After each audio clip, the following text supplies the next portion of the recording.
Good evening. Welcome back. Glad to see you here, or hear that you are here, wherever you are. This is Tremendous Trifles by G.K. Chesterton. Tonight I'm going to start in Chapter 6, An Accident. Some time ago, I wrote in these columns an article called The Extraordinary Cabman.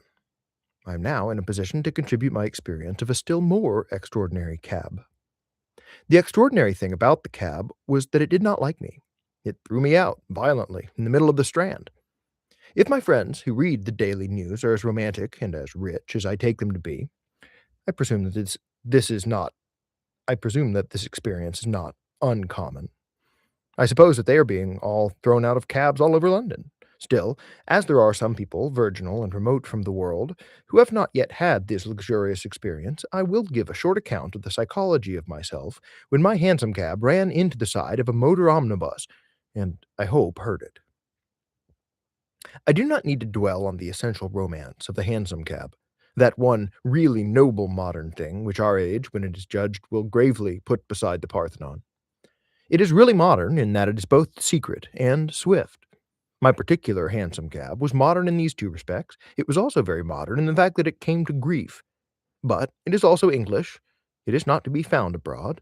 It belongs to a beautiful romantic country where nearly everybody is pretending to be richer than they are, and acting as if they were. It is comfortable, and yet it is reckless, and that combination is the very soul of England. But although I had always realized all these good qualities in a hansom cab, I had not experienced all the possibilities, or as the moderns put it, all the aspects of that vehicle. My enunciation of the merits of a hansom cab had been always made up when it was the right way up. Let me, therefore, explain how I felt when I fell out of a hansom cab for the first, and I am happy to believe, the last time. Polycrates threw one ring into the sea to propitiate the fates. I have thrown one hansom cab into the sea, if you will excuse a rather violent metaphor, and the fates are, I am quite sure, propitiated, though I am told they do not like to be told so. I was driving yesterday afternoon, in a hansom cab, down one of the sloping streets into the Strand, reading one of my own admirable articles with continual pleasure and still more continual surprise when the horse fell forward, scraped a moment on the scraping stones, staggered to his feet again, and went forward. The horses in my cabs often do this, and I've learned to enjoy my own articles at any angle of the vehicle, so I did not see anything at all odd about the way the horse went on again.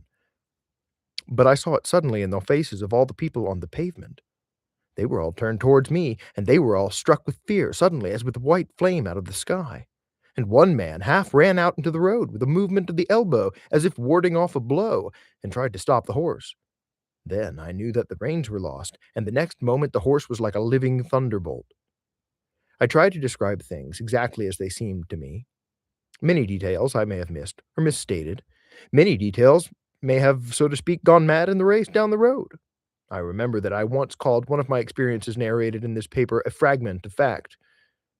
This is, at any rate, a fragment of fact. No fact could possibly be more fragmentary than the sort of fact that I expected to be at the bottom of that street. I believe in preaching to the converted, for I have generally found that the converted do not understand their own religion. Thus, I've always urged in this paper that democracy has a deeper meaning than Democrats understand.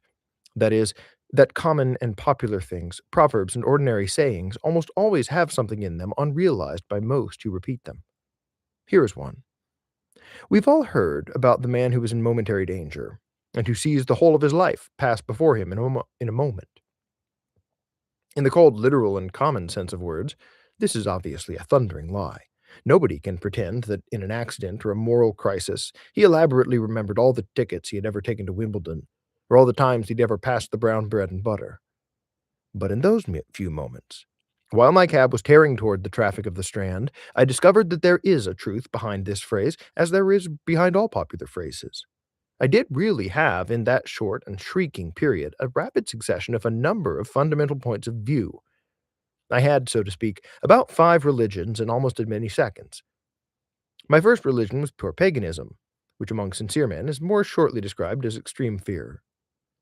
Then there succeeded a state of mind which is quite real, but for which no proper name has ever been found. The ancients called it stoicism, and I think it must be what some German lunatics mean, if they mean anything, when they talk about pessimism. It was an empty and open acceptance of the thing that happens, as if one had got beyond the value of it. And then, curiously enough, the thing mattered very much indeed. Oh, and then, curiously enough, came a very strong contrary feeling that the thing mattered very much indeed, and yet that they were somehow something more than tragic. It was a feeling not that life was unimportant, but that life was much too important ever to be anything but life. I hoped that this was Christianity. At any rate, it occurred at the moment when we went crash into the omnibus. It seemed to me that the hansom cab simply turned over on top of me, like an enormous hood or hat.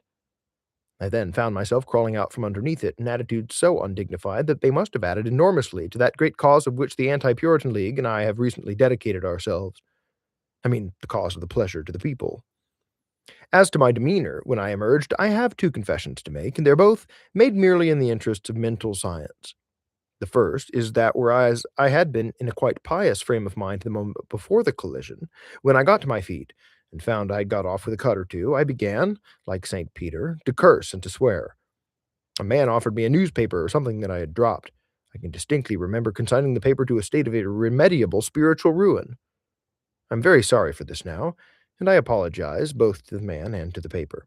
I have not the least idea what was the meaning of this unnatural anger. I mention it as a psychological confession. It was immediately followed by extreme hilarity, and I've made so many silly jokes to the policeman that he disgraced himself by continual laughter before all the little boys in the street, who had hitherto taken him seriously. There's one other odd thing about the matter, which I also mention as a curiosity of the human brain, or deficiency of the brain. At intervals of about every 3 minutes, I kept on reminding the policeman that I had not paid the cabman, and that I hoped he would not lose his money. He said it would be all right, and the man would appear. But it was not until about half an hour afterwards that it suddenly struck me with a shock intolerable that the man might conceivably have lost more than half a crown. That he had been in danger as well as I. I had instinctively regarded the cabman as something uplifted above accidents, a god. I immediately made inquiries, and I am happy to say that they seem to have been unnecessary. But henceforward, I shall always understand with a darker and more delicate charity those who take tithe of mint and anise and cumin and neglect the weightier matters of the law. I shall remember how I was once really tortured for owing half a crown to a man who might well have been dead. Some admirable men in white coats at the Charing Cross Hospital tied up my small injury, and I went out again into the Strand. I felt upon me even a kind of unnatural youth. I hungered for something untried. So, to open a new chapter in my life, I got into a hansom cab.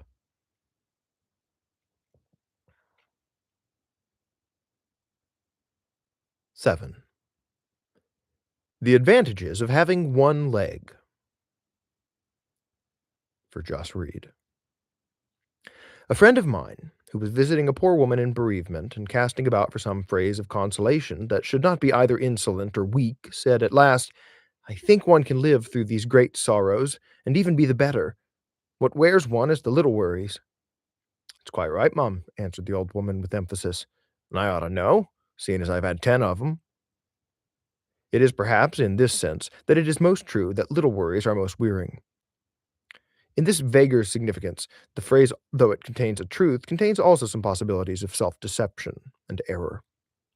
People who have both small troubles and big ones have the right to say that they find the small ones the most bitter, and it is undoubtedly true that the back, which is bowed under loads incredible, can feel a faint addition to those loads. A giant holding up the earth and all its animal creation might still find the grasshopper a burden.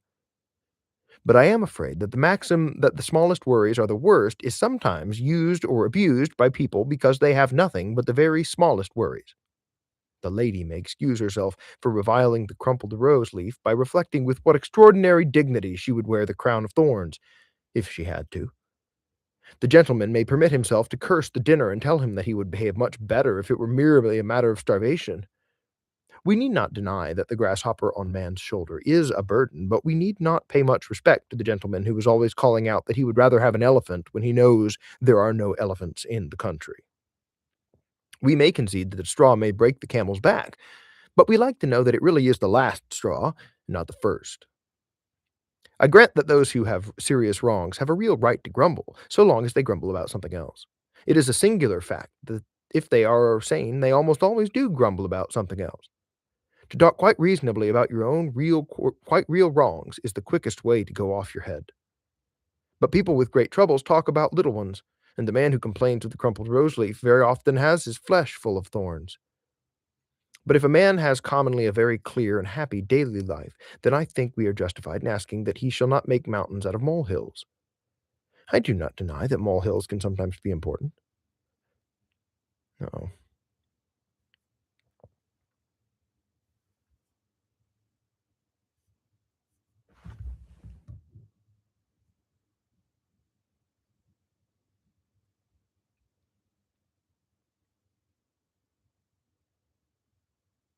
Jeffrey.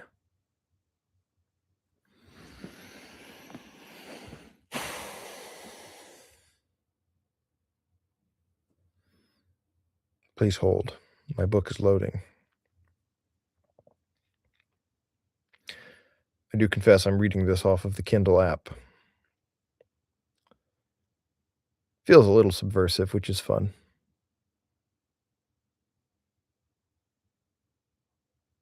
Okay. We may concede that a straw may break the camel's back, but we like to know that it really is the last straw and not the first. I grant that those who have serious wrongs have a real right to grumble, so long as they grumble about something else. It is a singular fact that if they are sane, they almost always do grumble about something else. To talk quite reasonably about your own quite real wrongs is the quickest way to go off your head. But people with great troubles talk about little ones, and the man who complains of the crumpled rose leaf very often has his flesh full of the thorns. But if a man has commonly a very clear and happy daily life, then I think we're justified in asking that he shall not make mountains out of molehills. I do not deny that molehills can sometimes be important. Small annoyances have this evil about them, that they can be more abrupt because they're more invisible. They cast no shadow before, they have no atmosphere. No one has ever had a mystical premonition that he was going to tumble over a hassock. William III died by falling over a molehill. I do not suppose that with all his varied abilities he could have managed to fall over a mountain.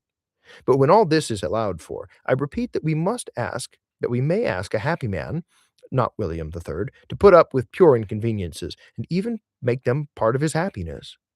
Of positive pain or positive poverty I do not here speak. I speak of those innumerable accidental limitations that are always falling across our path. Bad weather, confinement to this or that house or room, failure of appointments or arrangements, waiting at railway stations, missing posts, finding unpunctuality when we want punctuality, or, what is worse, finding punctuality when we don't. It is one of the poetic pleasures to be drawn from all that I sing. I sing with confidence because I have recently been experimenting in the poetic pleasures which arise from having to sit in one chair with a sprained foot, with the only alternative course of standing on one leg like a stork. Stork is a poetic simile, therefore I eagerly adopted it. To appreciate anything, we must always isolate it, even if the thing itself symbolizes something other than isolation. When we wish to see what a house is, it must be a house in some uninhabited landscape. If we wish to depict what a man really is, we must depict a man alone, in a desert or on a dark sea sand. So long as he is a single figure, he means all that humanity means. So long as he is solitary, he means human society. So long as he is so long as he is solitary, he means sociability and comradeship. Add another figure, and the picture is not less human, not more. One is company, two is none. If you wish to symbolize human building, draw one dark tower on the horizon. If you wish to symbolize light, let there be no star in the sky. Indeed, all through that strangely lit season which we call our day, there is but one star in the sky, a large, fierce star, which we call the suns. One sun is splendid, 6 suns would be vulgar. One tower of Giotto is sublime. A row of towers of Giotto would be only like a row of white posts. The poetry of art is in beholding the single tower, the poetry of nature in seeing the single tree, the poetry of love in following the single woman, the poetry of religion in worshipping the single star. And so in the same pensive lucidity I find the poetry of all human anatomy in standing on a single leg. To express complete and perfect leggishness, the leg must stand in sublime isolation, like the tower in the wilderness. As Ibsen so finely says, the strongest leg is that which stands most alone. This lonely leg on which I rest has all the simplicity of some Doric column. The students of architecture tell us that the only language legitimate use of a column is to support weight. This column of mine fulfills its legitimate function. It supports weight. Being of an animal and organic consistency, it may even improve by the process. And during these few days that I am thus unequally balanced, the helplessness or dislocation of the one leg may find compensation in the astonishing strength and classical beauty of the other leg. Miss Mountstuart Jenkinson, in Miss George Meredith's novel, might pass by at any moment, and seeing me in the stork-like attitude, would exclaim with equal admiration and a more literal exactitude, "He has a leg." Notice that this famous literary phrase supports my contention touching this isolation of any admirable thing. Mrs. Mountstuart Jenkinson, wishing to make a clear and perfect picture of human grace, said that Sir Willoughby Patterne had a leg. She delicately glossed over and concealed the clumsy and offensive fact that he had really two legs. Two legs were superfluous and irrelevant, a reflection and a confusion. Two legs would have confused Miss Mountstuart Jenkinson like two monuments in London. That having had one good leg, he should have another. This would be to use vain repetition as the Gentiles do. She would have been as much bewildered by him as if he had been a centipede. All pessimism has a secret optimism for its object. All surrender of life, all denial of pleasure, all darkness, all austerity, all desolation, has for its real aim this separation of something, so that it may be poignantly and perfectly enjoyed. I feel grateful for the slight sprain which has induced this mysterious and fascinating division between one of my feet and the other. The way to love anything is to realize that it might be lost. In one of my feet, I can feel how strong and splendid a foot is. In the other, I can realize how very much otherwise it might have been. The moral of the thing is wholly exhilarating. This world, and all our powers in it, are far more awful and beautiful than ever we know until some accident reminds us. If you wish to perceive that limitless felicity, limit yourself for only a moment. If you wish to realize how fearfully and wonderfully God's image is made, stand on one leg. If you wish to realize the splendid vision of all visible things, wink the other eye.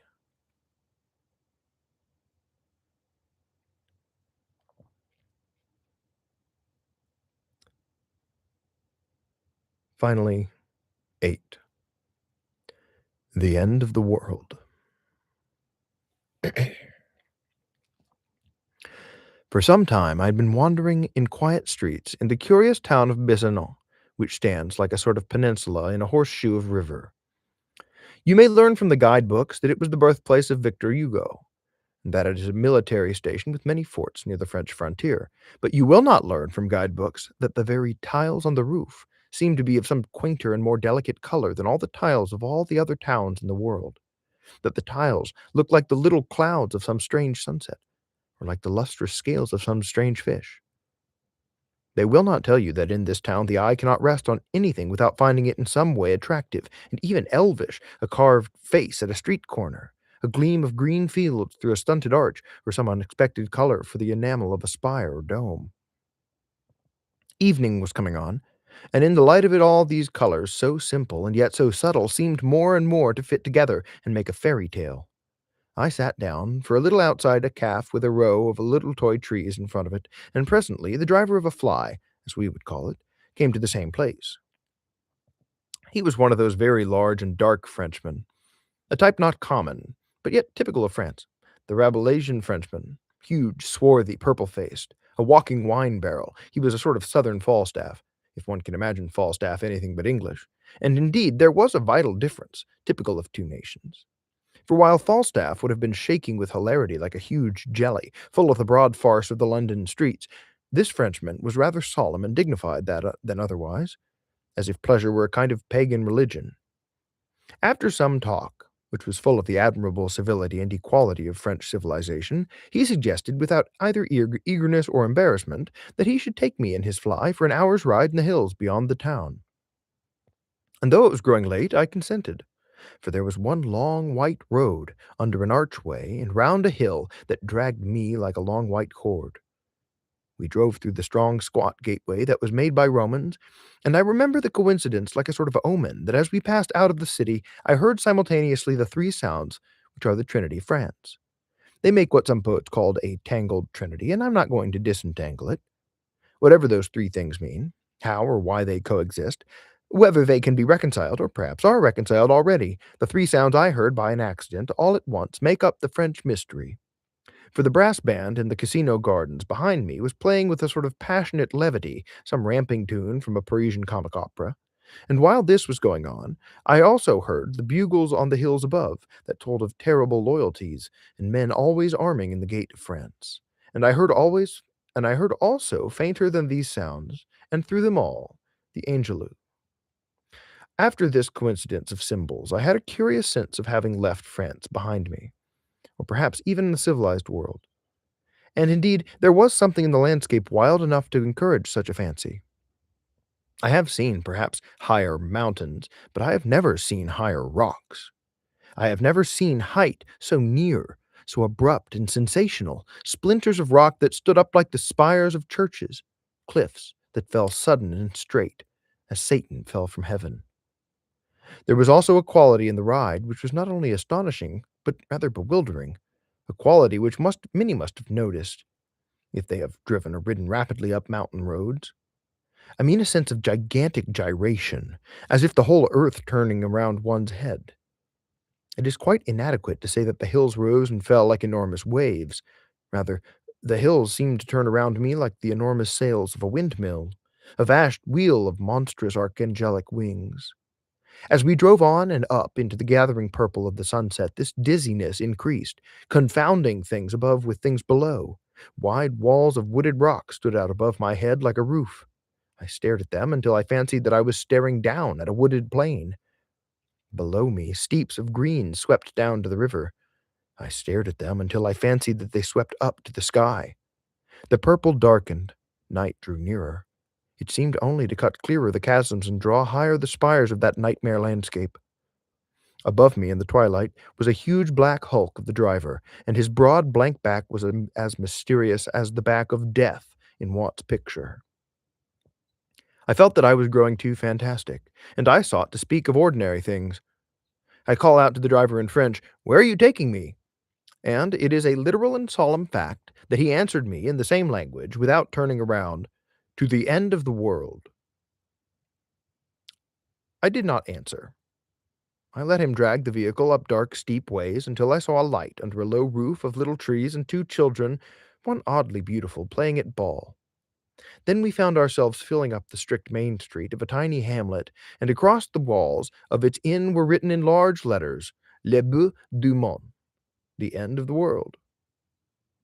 The driver and I sat down outside that inn without a word, as if all ceremonies were natural and understood in that ultimate place. I ordered bread for both of us, and red wine, that was good but had no name. On the other side of the road was a little plain church, with a cross on top of it, and a cock on top of the cross. This seemed to me a very good end to the world. If the story of the world ended here, it ended well.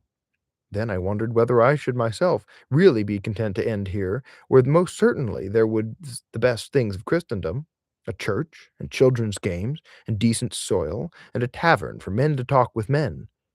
But, as I thought, a singular doubt and desire grew slowly in me, and at last I started up. "Are you not satisfied?" asked my companion. "No," I said. "I'm not satisfied, even at the end of the world." Then, after a silence, I said, "Because you see, there are two ends of the world, and this is the wrong end of the world. At least the wrong one for me. This is the French end of the world. I want the other end of the world. Drive me to the other end of the world." "The other end of the world?" he asked. "Where's that?" "It's in Walham Green," I whispered hoarsely. "You see it on the London omnibuses. World's End and Walham Green. Oh, I know how good this is. I love your vineyards, your free peasantry, but I want the English end of the world. I love you like a brother, but I want an English cabman who'll be funny and ask me what his fare is. Your bugles stir my blood, but I want to see a London policeman. Take me to see a London policeman." He stood quite dark and still against the edge of the sunset, and I could not tell whether he understood or not. I got back into his carriage. "You will understand," I said, "if ever you are in an exile, even for pleasure. The child to his mother, a man to his country, as a countryman of yours once said. But since perhaps it is rather too long a drive to the English end of the world, we may well drive back to Besanon." Only as the stars came out among those immortal hills, I wept for Walham Green. Thank you very much for listening. Have a good night.